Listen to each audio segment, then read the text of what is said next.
Hello.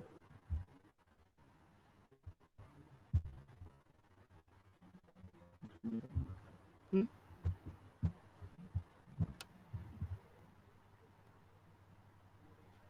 Is it okay? Coming? Okay, okay, fine. All right. Okay, today we'll discuss surgical anatomy and physiology of pancreas. So,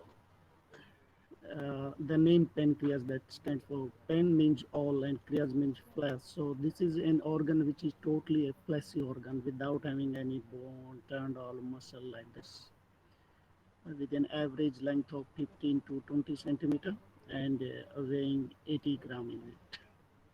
The organ is situated in the retroperitoneum, divided arbitrarily into various parts like head, body, and tail. Head constitutes about 30% of the total mass, while body and tail they form the rest 70%. If we see the anatomy, the nearby organs, this pancreas is lying within the C loop of the duodenum. This is first part duodenum, this is the second part, and this is the third part.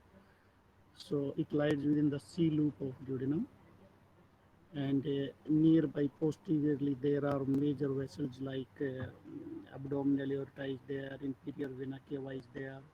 On the right side, there is kidney and hilum of right kidney.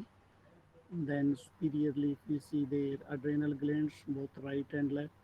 Along the superior surface of the pancreas runs the splenic artery. And this part of the gland that is going in near the hilum of the spleen is the tail of pancreas. So from this diagram, we can see that the pancreas is very much in close contact with the major abdominal vasculature like inferior vena cava, the portal vein, then abdominal aorta, superior and inferior mesenteric vessels. So any disease which involves pancreas is likely to involve these structures at an early period. That's why majority of the pancreatic cancers are inoperable, amounting to 90%, because they very early involve the adjoining this major vasculature. Now, grossly, if we see on the face, the pancreas is not divided into various parts, but rather for our classification, we are divided into head, neck, body, and tail of it. Head is the part that lies within the C loop. Neck is the part that lies over the superior mesenteric vessel. That is from the right border of superior mesenteric vein to the left border of splenic artery. And then is the body and the part bridging the splenic hydraria, that is the tail of pancreas.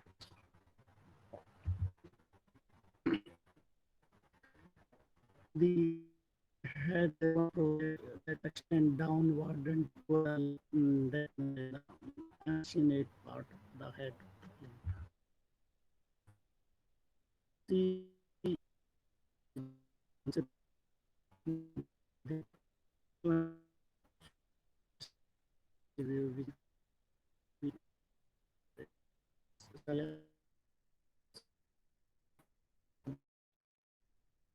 body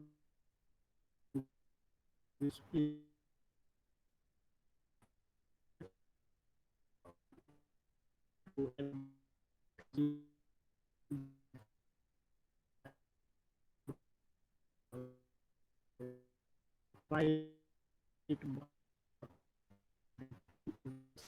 in this picture. They take as representative abdominal aorta is major vessels.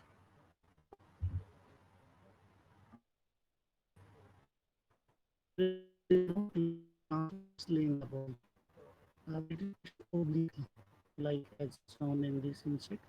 The head part lies at the level of L2 vertebrae, while tail goes up cranially towards the splenic hilum at the level of T10 vertebra. So it's obliquely placed in the abdomen.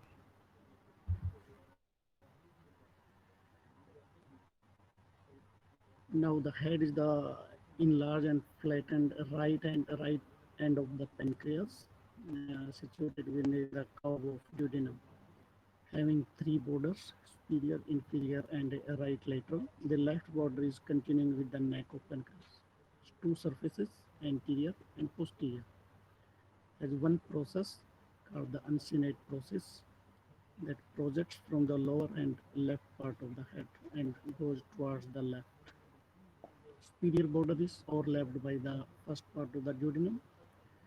Inferior border is related to third part of the duodenum, that is horizontal part of the duodenum, and the right lateral border is related to the second part of the duodenum, that is vertical part of the duodenum. The anterior surface is related from above downward to gastroduodenal artery that is branched from common hepatic, then mesentery of the transverse colon, and the proximal loop of jejunum. The posterior surface of head of pancreas is related to inferior vena cava, then renal vein, right crush of diaphragm, and bile duct. All these things they lie posterior to the pancreatic head. Now coming to the projection of head, that is the uncinate process. The pancreas is like this. The head part, it has a process that goes down and towards the left, posterior to superior mesenteric artery and vein. This part is the uncinate process of the pancreas. It may stop just at this place, having very negligible part, or it can go even up to the body of the pancreas like this, making a U-shaped pancreas, the reverse U-shape. The condition known as a horseshoe pancreas depending upon its shape. So this part is the uncinate process, and posterior to uncinate process there is abdominal aorta and inferior vena cava in close proximity. Now coming to the ductal system of the pancreas. Uh, this is the pancreatic body and tail. There is one main duct that is called the duct of Virchow. Comes like this, draining the pancreatic body and tail, and then in the head region it dips down to join the ventral duct and to form the main pancreatic duct. This pancreatic duct then joins this common bile duct, the green color one, to form a common channel that opens into the second part of duodenum at the duodenal papilla. Sometime this duct, coming from the body and tail, it may have in branching directly going into the second part of the duodenum. So this is known as the minor pancreatic duct or duct of Santorinite.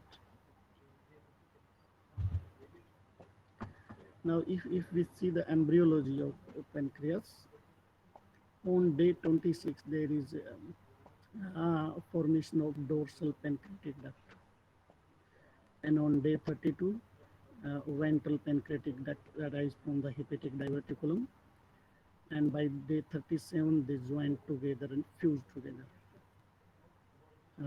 This ventral bud, this produces head and uncinate process.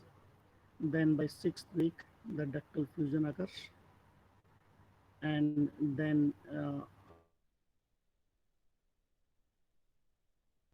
the acini they start appearing by 3 months, and by 3 to 4 month period the islets of Lindgren, that is the endocrine part of the pancreas, they become active.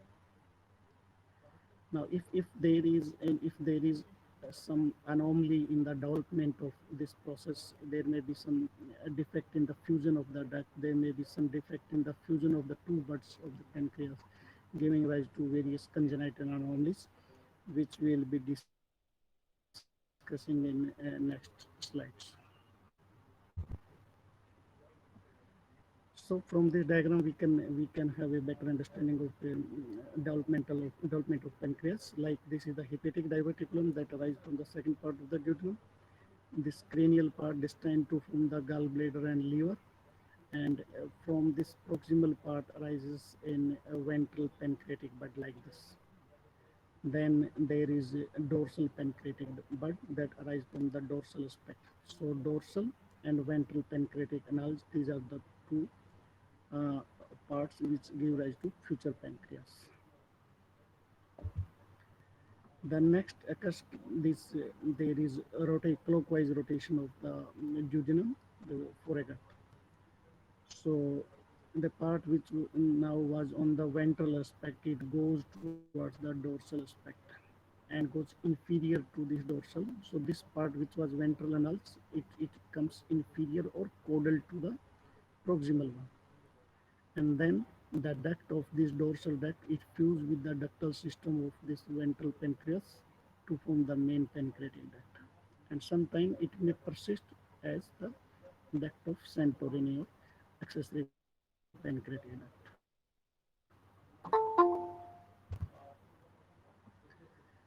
Now, various anomalies which can occur, like if there is a failure of the rotation, then the entity known as annular pancreas develops.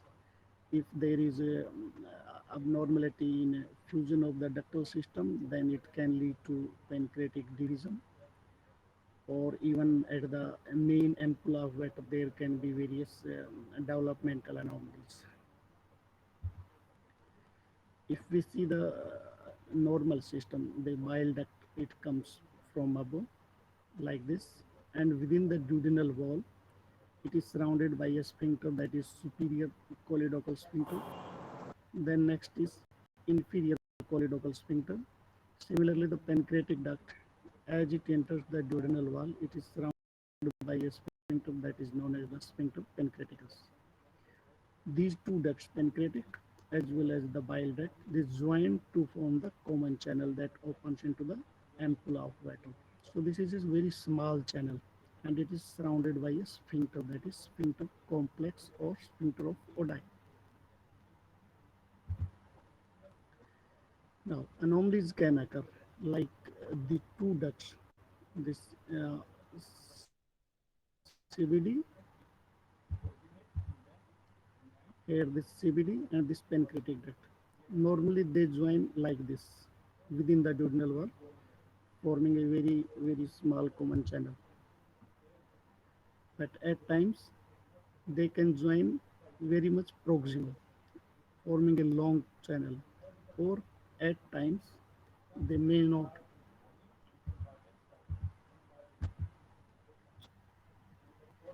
Sorry. So at times they may not join together and they open separately in the duodenum. So what is the surgical significance of this? Like if there is common long channel, what will happen? The biliary secretions, they stimulate the pancreatic secretions within the common channel. And because the common sphincter is there, so there may be reflex of contents either into pancreatic duct, leading to pancreatitis, or into the biliary system, leading to recurrent attacks of cholangitis. So this can occur. Sometimes the ductal fusion may not be proper. Like normally, what happens? This duct, the coming to the duct of Wirsing or main pancreatic duct, joins with the CBD to open at the ample. Sometimes this proximal duct, the duct of Santorini or minor, it persists in, in a few percentage of population and opens separately as a minor papillary duct. Sometimes this minor papillary duct may be very large one or mainly draining the complete pancreas like this. So here the minor duct is the main draining duct, like rather than the separate duct of version. And sometimes the two ducts they drain independent, like in this diagram C. So this entity where it's separately draining is known as pancreatic division, means the pancreas is divided into two organs. Now coming to histology of the pancreas, uh, 80 to 90% of the pancreatic tissue is exocrine in the form of acini. And these acini, they are grouped together to form the lobules. The acini are there is a central duct surrounded by the cells, and the central duct is the ductular racemi. Then the ductals they join to form the intralobular duct. Further, they join with the other lobule to form the interlobular duct. And then ultimately they join to form the main pancreatic duct. The lining of the main duct is columnar cells, while the lining of the small duct is cuboidal cells. Now, as we know, pancreas is both endocrine as well as an exocrine organ. So, throughout the pancreatic parenchyma, there are endocrine cells that scattered throughout the gland in the form of islets called the islets of Langerhans. In average human being, adult human being, there are about 1 to 2 million islets of Langerhans, and these cells they constitute about 2% of weight of pancreas. These islets have four different types of cells. The beta cells they secrete insulin, and alpha cells they secrete glucagon, having action antagonist to each other, and these two hormones are required for our glucose metabolism. Then other cells are B cells that secrete somatostatin, and this somatostatin is anti-secretory in nature. It decreases the secretion of gastric, pancreatic, as well as biliary system. Then there are cells called pancreatic polypeptide cells or F cells. These hormones secreted from these cells, they helps in electrolyte absorption and secretion. Within the eyelid, the B cells are central or from the inner core, surrounded by other cells like alpha, and then delta cells or PP cells. And within the center, there is capillary, blood capillary, where the secretion from these cells, the hormones, they are secreted into the bloodstream. Now coming to blood supply, as the pancreas is at the junction of foregut and midgut, so the blood supply is both from foregut branch, that is the celiac trunk, as well as the midgut branch, that is the superior mesenteric artery. So branches from celiac trunk like superior pancreatoduodenal artery, that is branch from gastroduodenal, which in itself is a branch from the common hepatic. Then branches from splenic artery, which arise from the celiac trunk. Then branching from the superior mesenteric artery, they all supply the pancreas. And because of this extensive collaterals and supply from both proximal, that is celiac, and distal, that is the superior mesenteric artery, it makes the pancreas a very vascular organ.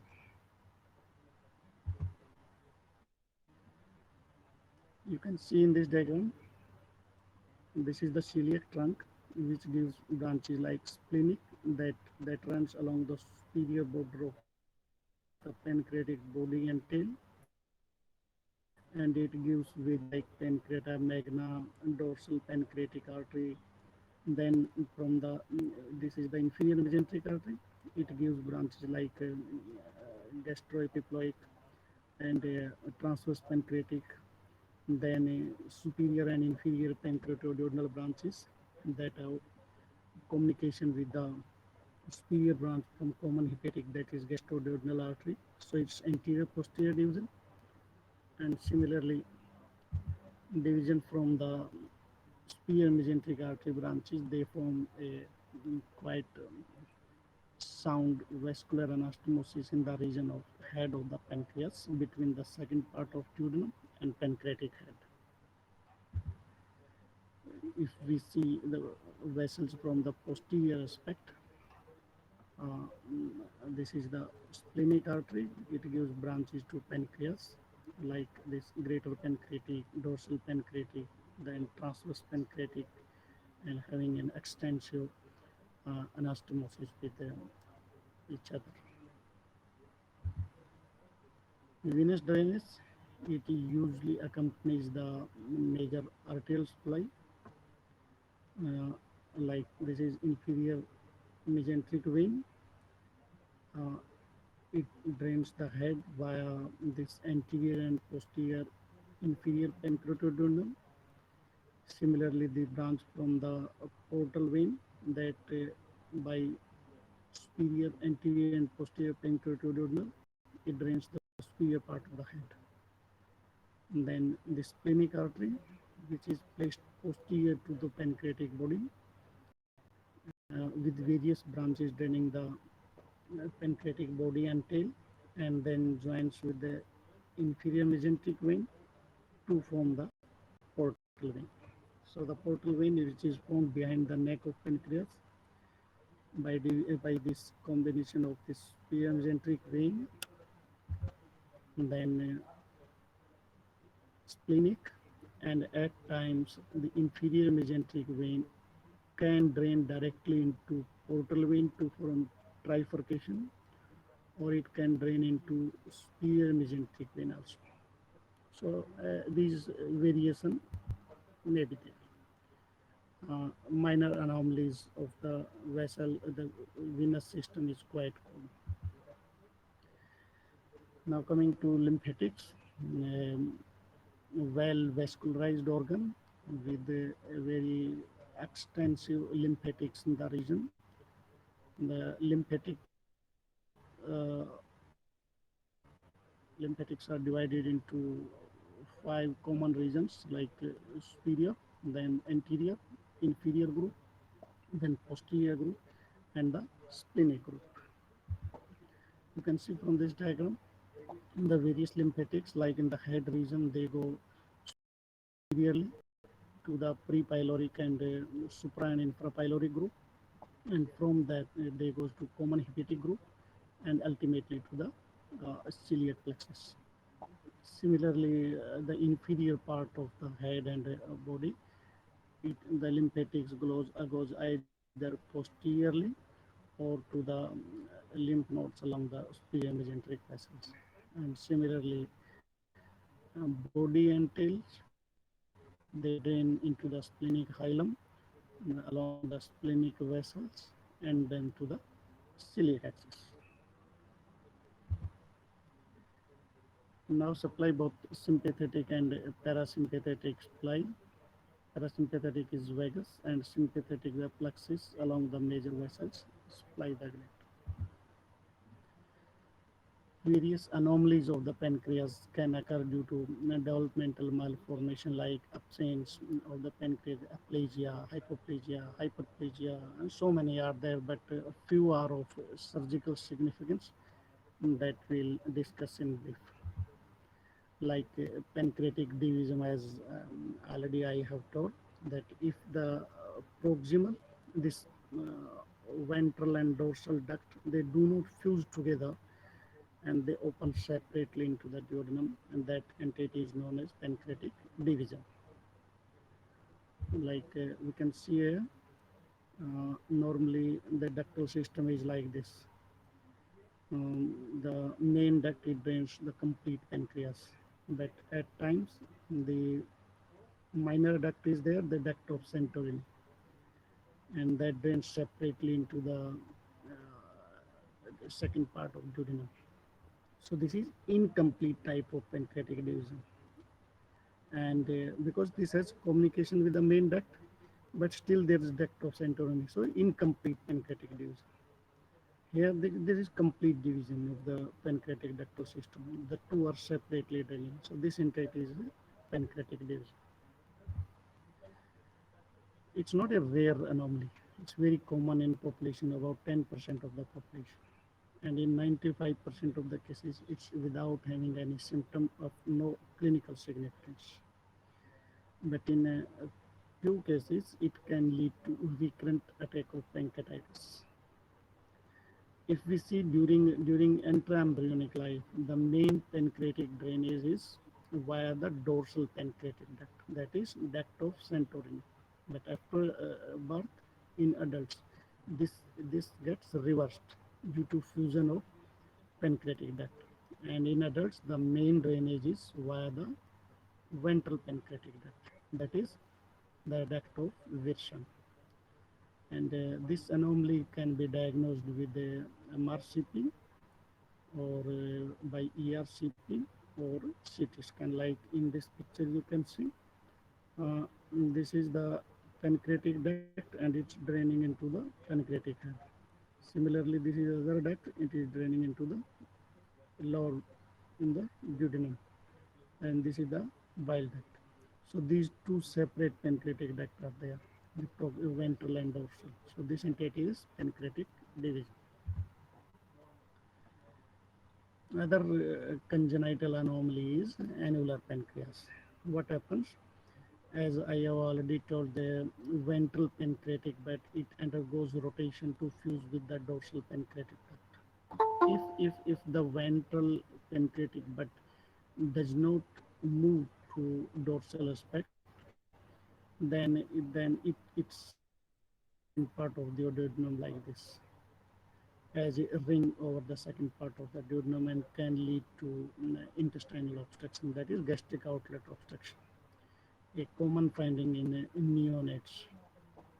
And here what we need, we have to anastomose this proximal part of the duodenum and establish a distal column that is known as duodenostoma.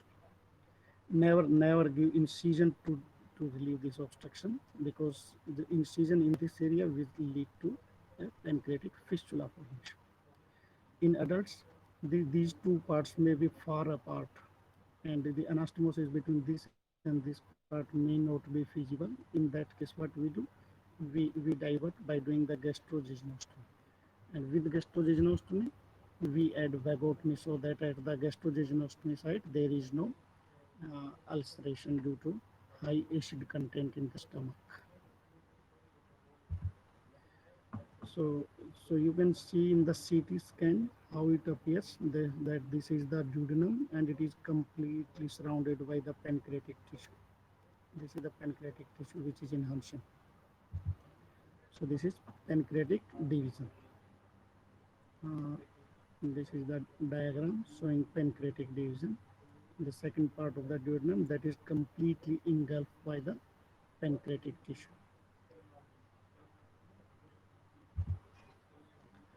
The development of this annular pancreas you can understand with this diagram. Like this is the ventral pancreatic bud, this is the dorsal pancreatic bud. The ventral pancreatic bud, it bifurcates, and one limb goes anterior, one goes posterior, and then it fuses with the dorsal.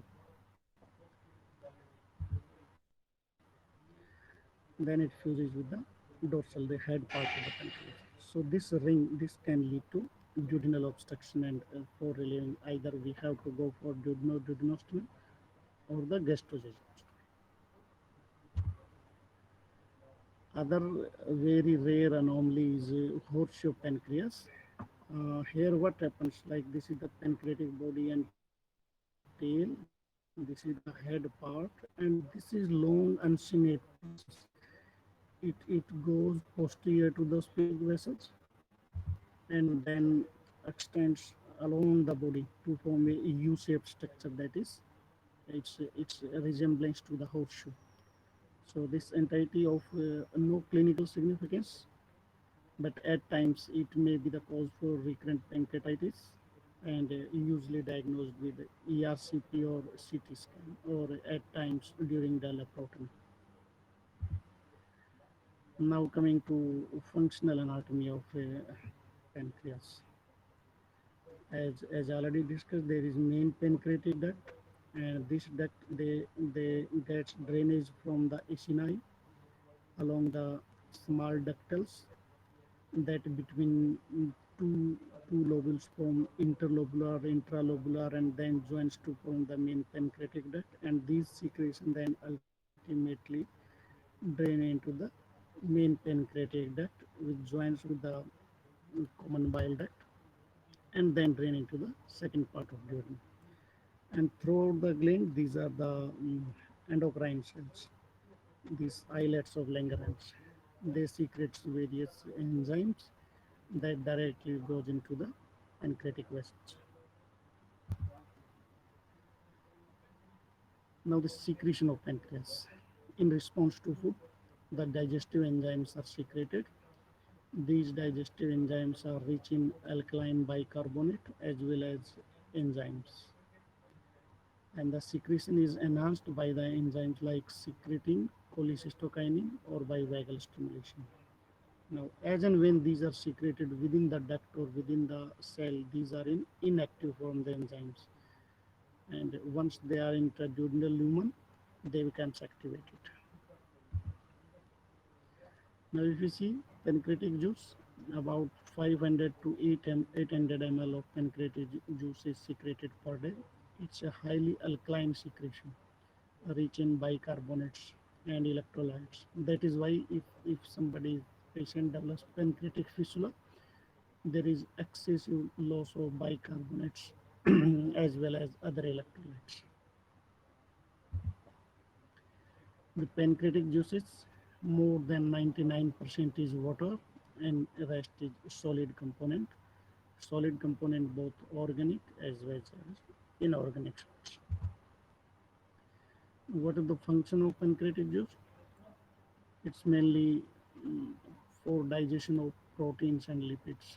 Uh, because metabolism of carbohydrate can be aided by enzymes amylase secreted from the salivary glands as well as from the gastric mucosa. But proteins and lipid metabolism mainly depends on the pancreatic juices. For protein, there are trypsin, chymotrypsin, and for fat digestion, there is pancreatic lipase. Now, other function of pancreas is neutralization. Because if you see inside the stomach, the acid is there, and pH is around 2 to 3. Now, once this acid goes into the duodenum, if this acid food goes down into the terminal part of small bowel, that is jejunum or ileum, it can lead to ulceration. So to prevent it, the secretion from the pancreas that are highly alkaline, these alkaline secretions they make the acid neutralized, so that there is no damage to the intestinal mucosa. And the secretion of the pancreas, once the acid chyme enters the duodenum, it secretes the duodenal mucosa to secrete the hormone secretin. This secretin hormone goes into the bloodstream and stimulates the pancreas to secrete the uh, alkaline rich or carbonate bicarbonate rich secretions. Now, regulation of pancreatic secretions, there is cephalic phase, gastric phase, and intestinal phase. In the cephalic phase, that is conditioned reflex mediated by vagus.